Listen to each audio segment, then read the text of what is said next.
नमस्कार दोस्तों। आज मैं डिजिटल एक्सेसिबिलिटी कंप्लायंस पर एक बहुत सीधी बात करने वाला हूं। हमने इस टॉपिक पर पहले भी एक डिटेल वीडियो बनाया है।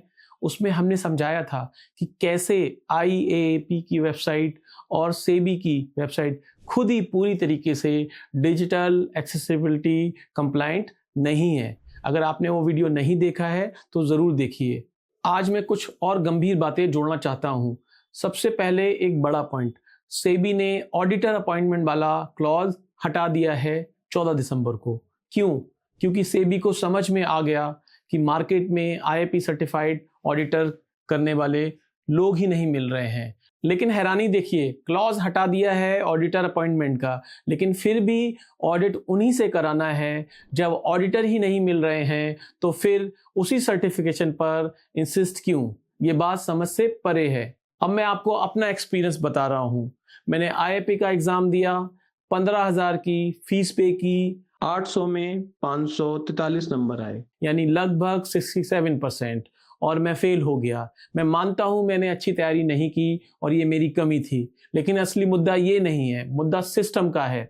कहीं भी ये साफ नहीं बताया गया कि कितने मार्क्स पर आप पास माने जाएंगे। अगर आप 67% नंबर लाने पर भी पास नहीं होते हैं तो फिर पास होने का क्राइटेरिया आखिर क्या है? IAP की वेबसाइट पर प्रॉपर स्टडी मटेरियल नहीं है, सिर्फ बॉडी ऑफ नॉलेज डाल दिया गया है। ना पिछले साल के पेपर्स, ना सैंपल पेपर, सब कुछ सीक्रेट रखा जाता है। हमने IAP को बहुत मेल लिखे, बहुत रिक्वेस्ट की, अब सुनने में आया है थोड़ा मटेरियल देना शुरू किया है, शायद हमारे बार बार बोलने के बाद।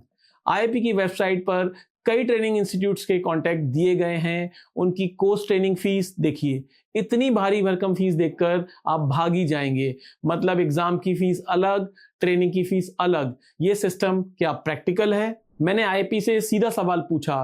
पूरे 100 क्वेश्चंस में एक भी क्वेश्चन इंडियन लॉ से, इंडियन डिसेबिलिटी लॉ से नहीं था। उनका जवाब ईमेल में साफ था, उनका सर्टिफिकेशन इंडियन लॉ स्पेसिफिक नहीं है। अब सोचिए, जब एग्जाम इंडियन लॉ पर बेस्ड ही नहीं है तो इंडियन डिजिटल कंप्लायंस के लिए इसे मैंडेटरी जैसा क्यों बनाया जा रहा है? एक बात और याद रखिए, मैनुअल रीस्कोरिंग के लिए आपको $50 देने होते हैं। मैनुअल रिव्यू ऑफ एग्जाम के लिए आपको $150 यानी 13 से 14,000 रुपए की फीस देनी होती है। एग्जाम की फीस अलग, ट्रेनिंग की फीस अलग, रिव्यू की फीस अलग। दोस्तों, हमने रीस्कोर डाला, 5,000 रुपए की फीस भी भरी, क्वेश्चन पेपर और आंसर शीट की कॉपी मांगी। IAP ने नहीं दी। मैं जानता हूं IAP RTI के दायरे में नहीं आता है, लेकिन ऑनरेबल सुप्रीम कोर्ट ने साफ कहा है CBSE बनाम आदित्य के जजमेंट में, जिसमें सुप्रीम कोर्ट ने कहा है स्टूडेंट को अपनी आंसर शीट देखने का अधिकार है। यह ट्रांसपेरेंसी का बेसिक प्रिंसिपल है। जब सेबी किसी सर्टिफिकेशन को इतनी इंपॉर्टेंस दे रहा है तो ट्रांसपेरेंसी के ऊपर बात क्यों नहीं करता है? IAP ने हमसे साफ कहा, उन्होंने इंडियन गवर्नमेंट से कभी भी नहीं कहा उनके सर्टिफिकेशन को इंक्लूड किया जाए। उनके अनुसार यह फैसला गवर्नमेंट ने खुद लिया है। तो बड़ा सवाल यह है, क्या सेबी या और किसी रेगुलेटरी ऑर्गेनाइजेशन ने IAP के कोर्स, एग्जामिनेशन और सर्टिफिकेशन को शामिल करने से पहले प्रॉपर वेटिंग की थी?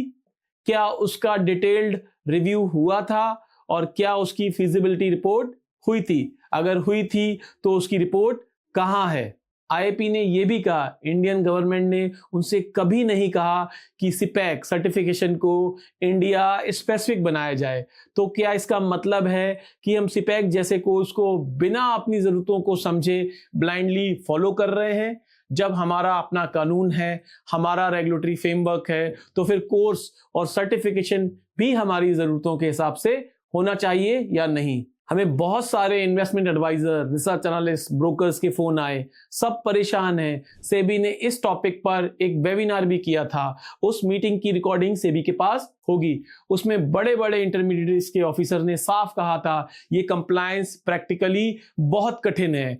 तो क्या सेबी दुनिया को ये दिखाना चाहता है कि वो इंडिया के सिक्योरिटी मार्केट का रेगुलेटर बॉस है और इंटरमीडिएट उसकी बात नहीं सुन रहे हैं? हम यहाँ पे क्लियर कर देना चाहते हैं, हमें IAP या किसी भी फॉरेन ऑर्गेनाइजेशन से कोई इशू नहीं है। हम चाहते हैं सब भारत आएं, टेक्नोलॉजी लाएं, इनोवेशन लाएं, डेवलपमेंट लाएं, लेकिन जब उनके प्रोडक्ट और सर्विसेज हमारे देश के लोगों के लिए हैं, हमारे मार्केट में यूज होने वाले हैं, तो उन्हें हमारे कानून के हिसाब से, हमारी जनता के हिसाब से, हमारे सिस्टम के हिसाब से फॉलो क्यों नहीं करना चाहिए। जब काम भारत में हो रहा है तो भारतीय कानून का पालन भी होना चाहिए। लेकिन जब आईएपी खुद साफ कह रहा है कि उसका इंडियन लॉ से कोई सीधा लेना देना नहीं है, तो फिर सेबी की इज्जत क्यों है कि डिजिटल कंप्लायंस उसी सर्टिफिकेशन वाले ऑडिटर से करवाई जाए।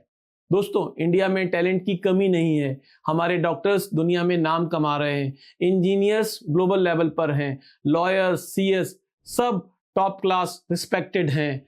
जब हमारे ऑनरेबल पीएम ने कहा था इंडिया अपना बिग फोर क्यों नहीं बना सकता है, तो क्या इंडिया डिजिटल एक्सेसिबिलिटी पर अपना सर्टिफिकेशन नहीं बना सकता है, अपना कोर्स डिजाइन नहीं कर सकता है? कोई भी कॉम्पिटेंट इंडियन ऑर्गेनाइजेशन 30 दिन में अच्छा और सस्ता कंटेंट बना सकता है, इंडियन लॉ अलाइंड एग्जाम बना सकता है, और कहीं भी नहीं लिखा है आईएपी का महंगा सर्टिफिकेशन जरूरी है। सेबी को इस गुलामी की मानसिकता से बाहर निकलना होगा। ग्लोबल स्टैंडर्ड अपनाइए, लेकिन ब्लाइंडली डिपेंड मत कीजिए। इंडियन प्रोफेशनल को कम मत समझिए।